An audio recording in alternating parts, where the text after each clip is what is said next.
We were just talking about As the World Turns, uh, and you were hired to star in the pilot, which was in about 1956 for CBS.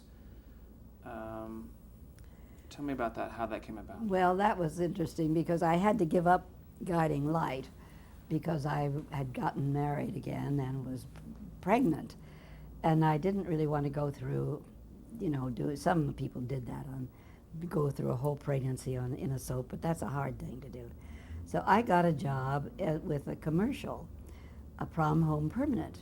And of course, they only need you there, and they can get up higher, higher, higher. And I remember I was the first person, and probably still the only person, to do a totally live commercial on a live show. And how we would do it, I had a woman producer. I don't think any man would have let me do it. And she'd put the person, they were just housewives. That was the whole point. They weren't to be professionals at all. And I'm in one makeup chair and then the other makeup chair. So we would just, banter back and forth, just conversation. And I'd ask them about how they did it, what they did, and how it worked out. So I knew the kind of answers they could give to the kind of questions. So then we would go on the air and I would do an opening and then I would answer them, and they didn't have to memorize anything because it was just all ad lib. And then I'd get a wind up and I'd do the wind up of the show. And we always came off on time.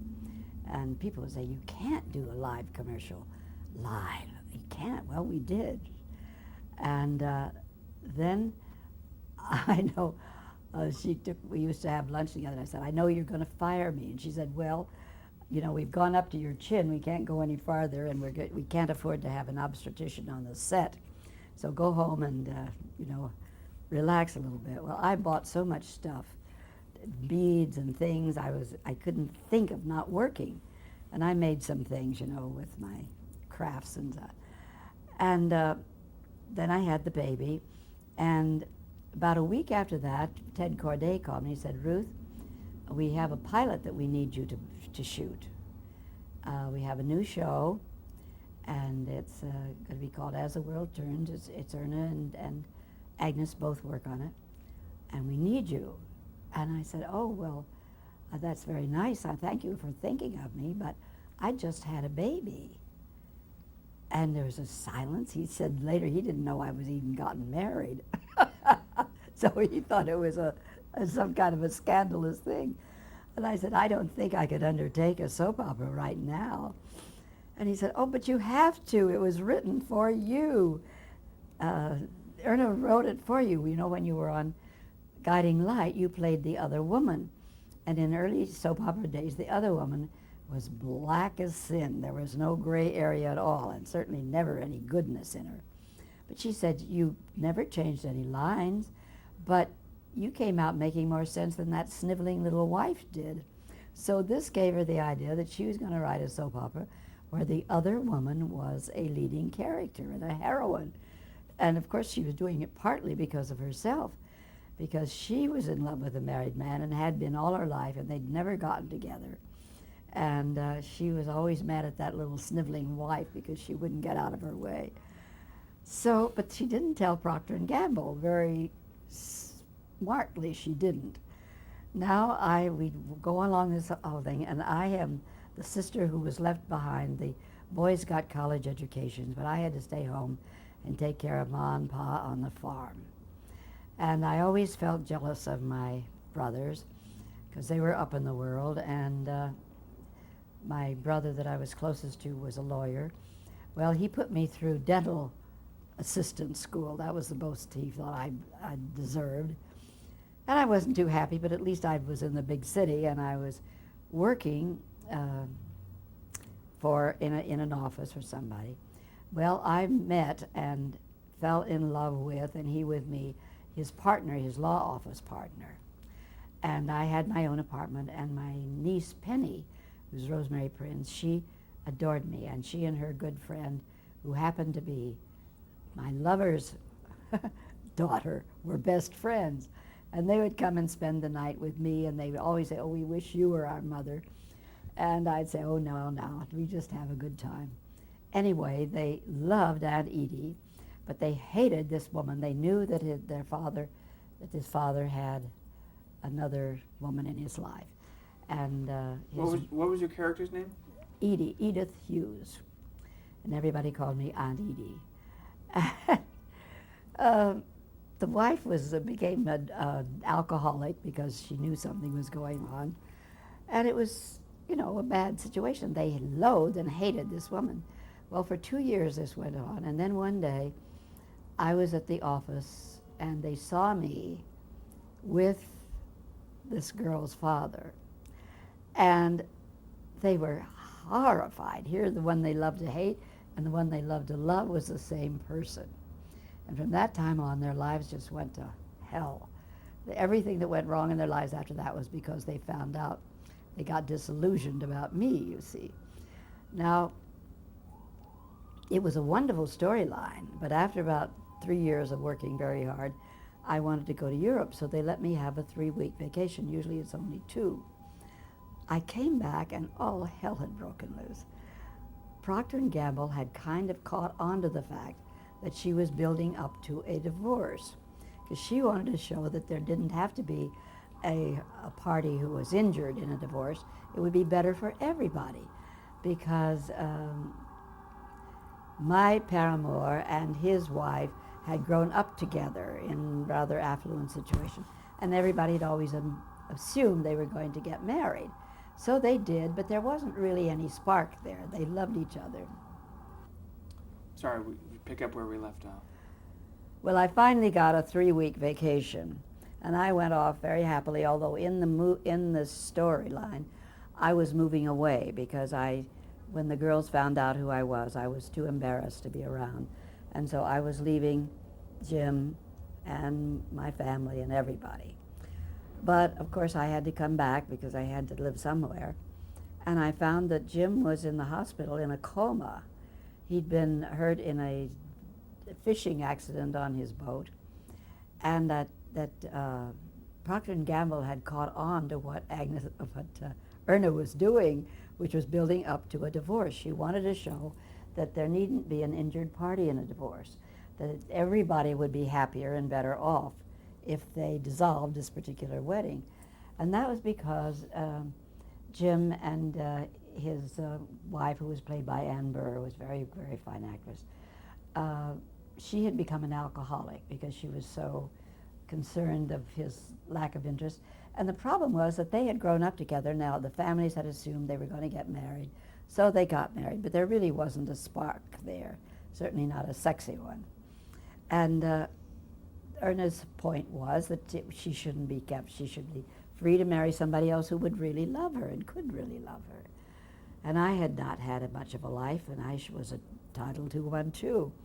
So the Procter & Gamble said, "We are not in the business of selling divorce. You've got to get rid of one of them." Well, this was pretty drastic. But fortunately, Erna decided to get rid of the man. She kept the 2 ladies, and we met for the first time over his inert body in the hospital. And to our amazement, we really liked each other, had respect for each other.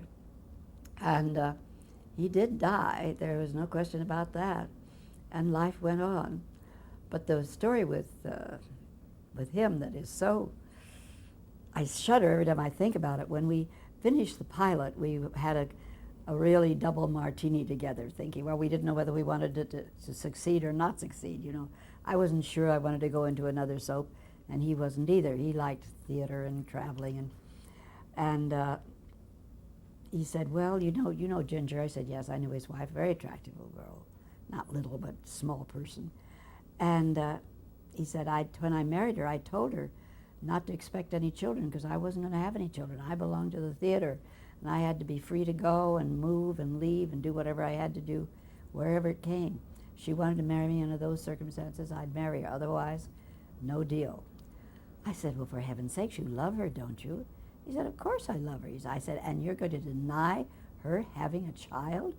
That's not, the martini is working by this time. That's not fair. If you love your wife, she said she'd go along with it. She's okay. She can stay home with the baby if you have to go someplace or do something. But it's not fair to keep a wife." I'm just a new mother myself, so I'm very heated about this. Well, don't you know, he went home and they made a baby that night. I did a good job. I sold him. I'm sure the drink did too.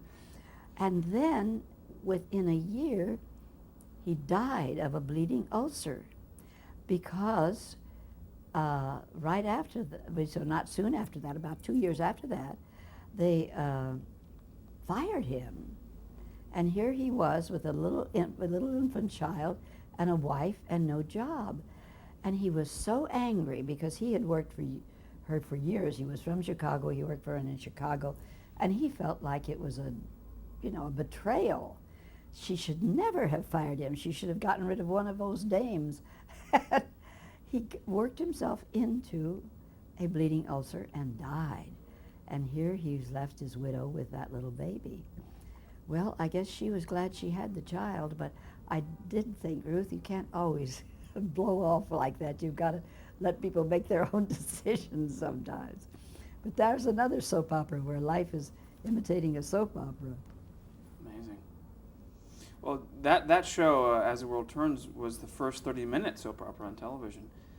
How did this new format affect the operation of that? Or was it more work? Was it more pressure to put something It was on? a lot longer hours because we used to have an afternoon rehearsal before the next day rehearsal. So even if you weren't on the show that day, you would have to come in the afternoon before.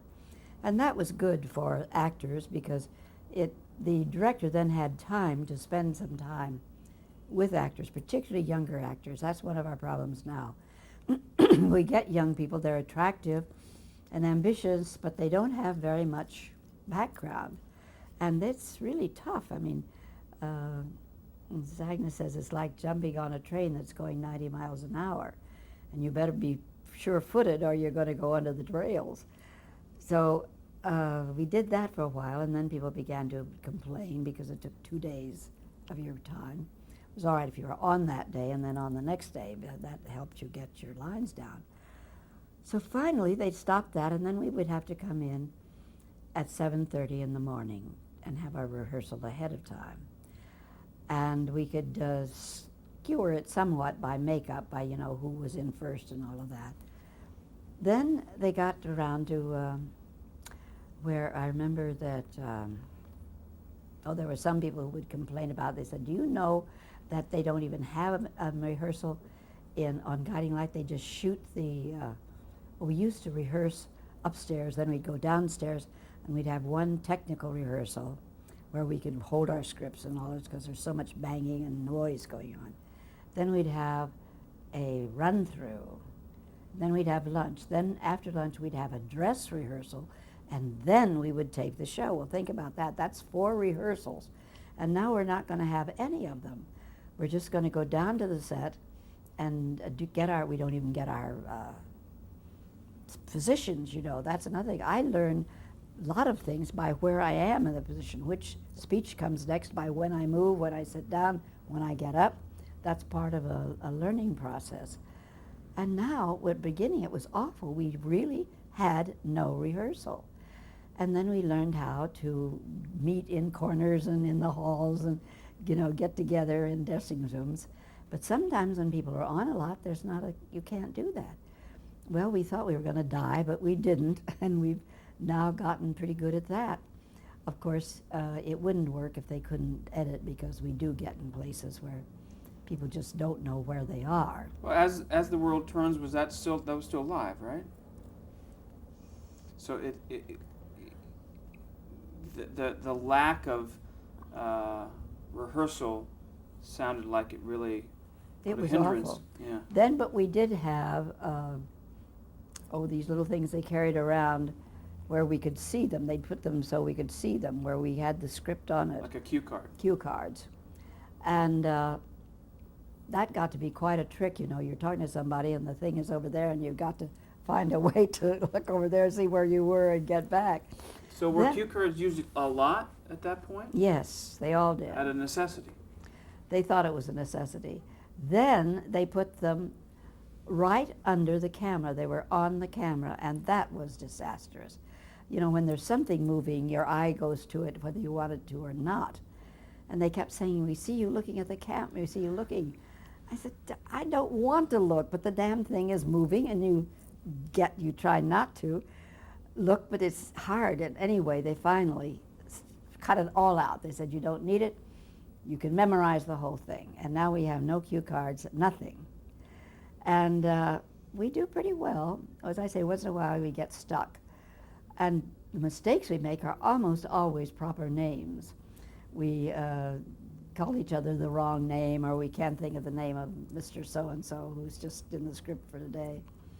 But we're pretty good. There are more technical reasons to cut than there are the wording. Well, logistically, how were you able to do a half-hour live show? Did you have costume changes? Did you have to run from one set to the next? I mean, how did that all work? Well, they couldn't have as many costume changes, and when we had to have a changing room on the set, a little place where we could go in but the cameramen would sometimes have to run from one end of the set to the other, and they had to be more careful where they put the set so that when you really we would sometimes have 21 scenes, 22, 23, we still do, but that was another reason why going into one set and staying there so that the cameras didn't have to run. I had somebody run into me and damn near kill me. They were running like this, pushing the thing, and of course they couldn't see me, and I didn't know it was coming. Fortunately, it had one of those things a box in the front that cuts out the other lights. You see the other lights. And it really knocked me, but I could have killed me if it hadn't been the whole camera, But we make it, What's the key to memorizing so many lines in such a short period of time? Early training. I was lucky because in church and Sunday school, we had to learn a new Bible verse every Sunday and get up in front and say it. So learning to memorize was just a part of your learning. Then we'd learn whole psalms, and then we'd learn whole chapters. And so memorizing was not a terribly threatening thing to me. And I do have a facility for it. But I can't do like some people can. The girl who used to play my daughter on it, Judith Barcroft, has really photographic memory.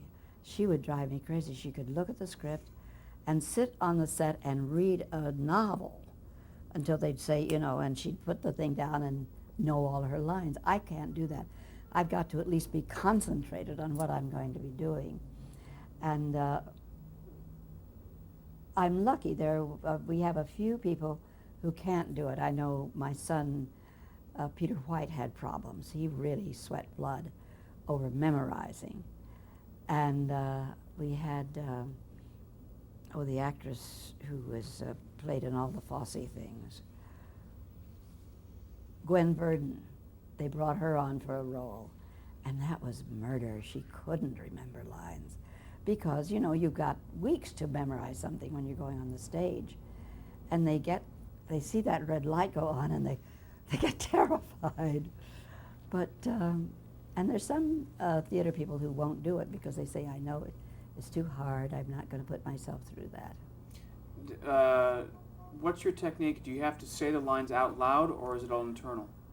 I have to, my really ace in the hole is I always write it out. And I write it out in big block letters. You know how there's a big space on the edge for you to write notes if you need to. And I never do a script that I haven't, and sometimes it takes a long time to do it all in big. Somebody said, why do you put those great big letters there? Why don't you just write it? I said, because I can't see my writing. I can, in my mind's eye, I can go back to the place on the page where that was, and I can see it in my mind's eye. And it just sort of helps guide you through when you've got a long scene and a lot of lines. I almost always know them, but I'll put them in the wrong place sometimes if I haven't done that. But that's my homework. It's called woodshedding, and I always do it because it's such a comfort. And I recommend it to anybody who's serious about it. Some people don't do it. They just do it over in their heads and over in their, say it out loud, or they have somebody at home who will cue them. But writing it down, because it has to go in your mind, out through your arm, through your pencil or pen, and that's a long distance to kind of let it sink in. How long were you on As the World Turns? 5 years. 5 years. And then from there you moved out to California for Father of the Bride, which you've already talked about. Yes. After Father of the Bride, you became a regular on Peyton Place. Which was the show. I mean, it was the rage. They started on, it was really a nighttime soap, but it was made at Fox Studio like a movie. It was shot on film. And they had all of the same help, all the same people working on it, the crews. And of course that made it very good. It was better than the daytime things because they had more facilities and they took more time. And to begin with, we only had one show a week to shoot. Then it got so popular that they went to Monday and Wednesday night. Finally, they went Monday, Wednesday, and Friday night. And then it got a little hectic to keep ahead of that schedule. And finally, it was the producers who, I mean, Fox had been almost bankrupt. And they got them back on track. And then they decided they didn't want to do that anymore. It was too much work for them. And they canceled the whole show. And I remember saying, what does it feel like to kill the golden goose? You know, because they made another mistake. They almost lost it again. But they wanted to do Barbara Streisand in Hello, Dolly. And they built this elevated railroad around half of the lot. They spent a lot of money on it. And it wasn't that successful. I don't know why. Because, of course, she was very good. But sometimes the more you put into something or the more you blow it up, you know, the less meaningful it is. Well, Peyton Place is still so fondly remembered. And it's still playing someplace in the world now. It originally aired in 1964. You came in about 1965, does that sound right? What role did you play? I was Hannah Cord. She was the housekeeper for Old Man Peyton, and most people believed that she was his mistress.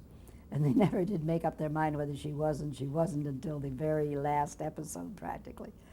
But she had this son that everybody assumed was Peyton's son because he was good to him and he gave him a lot of things. And she lived in the house as if she were a member of the family, and so did he. And it was an interesting role because you didn't know, it was mysterious. I got it through a friend who knew the casting director at Fox, and they were just about to sign Agnes Moorehead because of playing Mrs. Danvers in,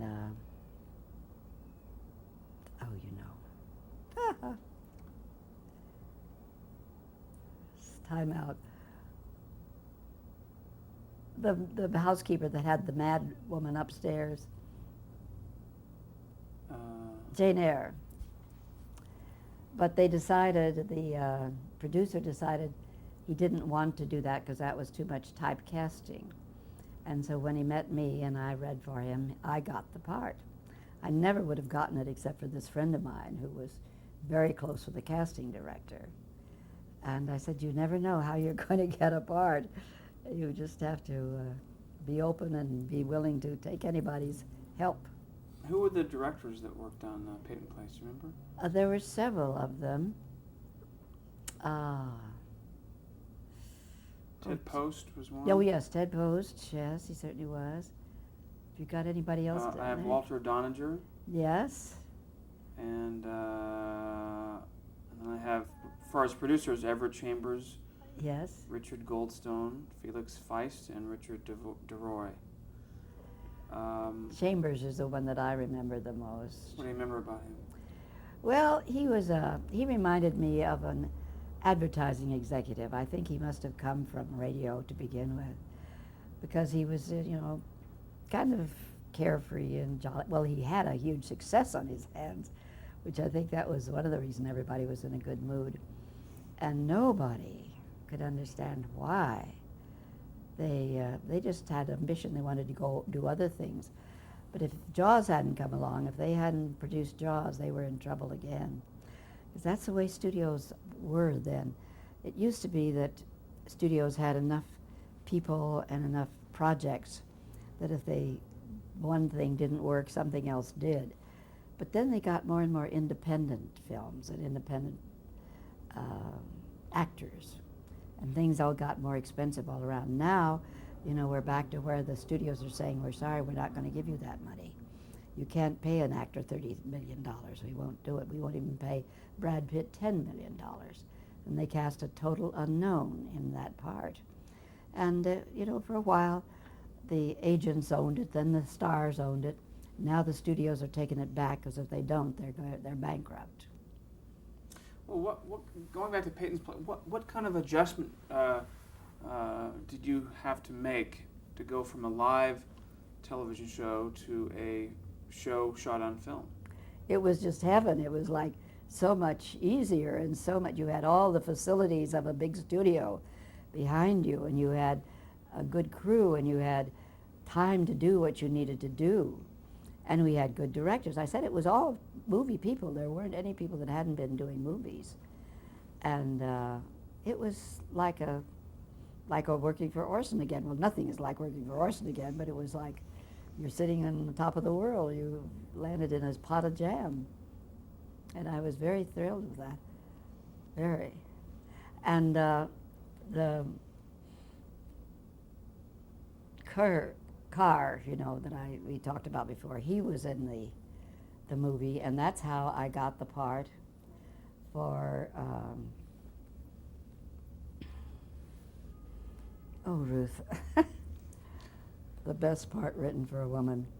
Who's Afraid of Virginia Woolf? He worked on Peyton Place with me, and he had gotten kind of tired of being an actor. And he had found out for the first time that, oh dear, this is so hard. That's what we miss on the show sometimes. That his father was a very famous movie actor, and he didn't know it.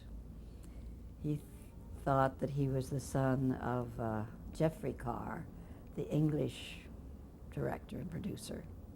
And he did not know it until he was doing Peyton Place.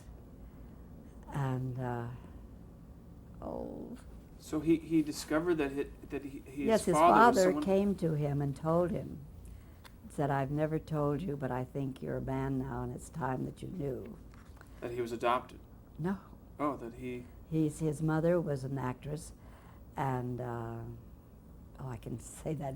The actor was making a Broadway play with her, and she got pregnant in her dressing room, and but she was still married to this man. He was in England, so he didn't know anything about it, and they just decided to keep it a secret, and this boy did not know it at all. And he was now married and had twin girls, and that really settled it. He decided he didn't want to act anymore. He wanted to become a lawyer, and so his father, Fanchot Tone was his father, and he put him through law school because he wanted to be a lawyer, and he is still an attorney in New York, in Los Angeles today. He just felt he needed more substance in his life, and of course it was quite a shock, as you can imagine. So he found this out when he was directing you in Who's Afraid of Virginia Woolf in Los Angeles. Got it. Who's Afraid of Virginia Woolf? It was a good show to be directing at that time. Yeah. We'll take a break.